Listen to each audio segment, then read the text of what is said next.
Hi, I'm Hugh, and in this video I'm taking 6 iconic logos and simplifying them to find out, is minimalism the future or the curse of branding? And the first logo going through the simplification filter is Disney. These guys actually tried going minimalist back in the 70s and 80s, but the current logo is basically a castle and the signature, which by the way is Walt Disney's actual signature, so I needed something that would keep that whole fairy tale vibe. And of course, a Walter's ego. And then I realized the D already gives me a pretty good shape to work with. So what if I turn that line into a magic wand? And to add a little more magic, I'm using a recognizable element from the animated intro, the shooting star. The quality is questionable, but I'll let it slide considering its age. This thing first showed up in 1985, so using a basic shape, I created a fake star. Next, I'm splitting the letter D into 2 separate elements. First, this little swirl. That's gonna be the magical trail, you know, the little whoosh behind the wand. And obviously we need the wand itself. So I'm making another layer with the letter D, but this time deleting everything except the stroke.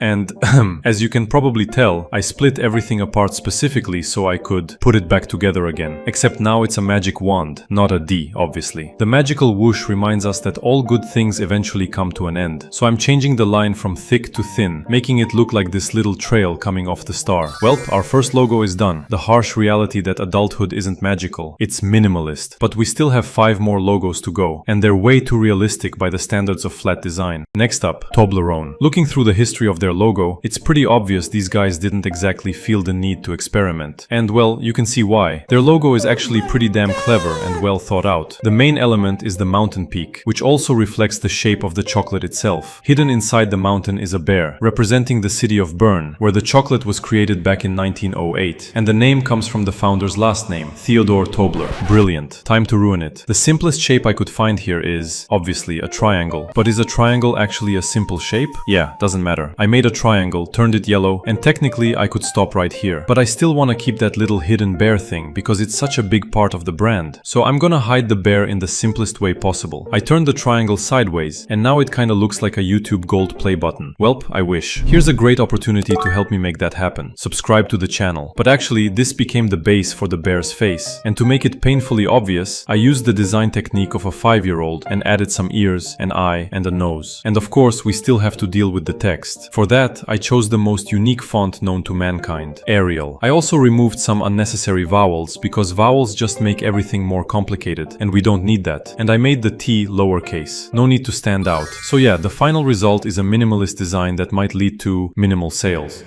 And now I'm moving on to the next logo, Tide. For those of you whose mom still does your laundry, it's a laundry detergent brand. Once again, the history of their logo is basically a history of refusing to change absolutely anything. So today, we're going for a radical simplification. I wanted to clear out the entire background and leave it white. Kinda like clean, you know, the whole point of detergent. But according to the laws of every single load of laundry, there's always one gross little stain left behind. Instead of getting rid of this little imperfection, I turned it into branding, added the letter I and use the stain as the dot. Except this accidentally looks way too much like the Incredibles logo, so yeah, I ditched that version. So let's simplify it even further. I brought the circle back, filled it with yellow, and added a tiny blue dot right in the middle. And somehow I ended up with the window of a washing machine, or a Target, or you tell me your interpretation. Phew, well, that's 3 logos done, and we've got exactly 3 more, so don't get too comfortable. Actually, get uncomfortable, because next up is Nestle, aka the most problematic brand on this list, thanks to years of labor and environmental controversies. And as we can see from the logo's history, Nestle is actually following the simplification trend, and I'll help speed things up. First, Daddy Bird has to go. Nestle seems to prefer exploiting the labor of tiny baby birds anyway. The leaves and the tree around the nest? Luxury. Because Nestle isn't exactly known for its environmental activism. For a little more drama, or, you know, minimalism, I left just one baby bird. And wherever deleting all the elements left these weird gaps in the nest, I just drew them back in. Gotta clean up the evidence, right? And then I had a better idea. Let's simplify the baby bird even further, into an egg. And the egg came first, right? Or was it the chicken? Oh, and speaking of the Nestle wordmark, I decided to keep the more humble version, Nest. Let me know in the comments what you think of the final result. Did I simplify it enough? And now I'm moving on to the second to last logo, NASA. All their logo experiments basically came down to changing the colors and the font. Yeah, real groundbreaking design work here. So today, I'm getting rid of the text and simplifying the actual shape. And I mean, we already have 2 things flying around in space here, so why why not just make them one? Following the original, I recreated the orbit. I need it as a separate element because later I'm gonna delete everything unnecessary from the background. Everything except the background itself, to be precise. Who needs all that cosmic trash? This doesn't even mean anything. Then I colored half of the orbit red, and now it kinda looks like one of those sections on a map showing traffic jams. So I added a gradient to make the transition between the colors a little smoother, so one color kinda flows into the other. And somehow I ended up with a worm. So, which by the way is actually pretty fitting, considering NASA unofficially uses the word worm for its wordmark.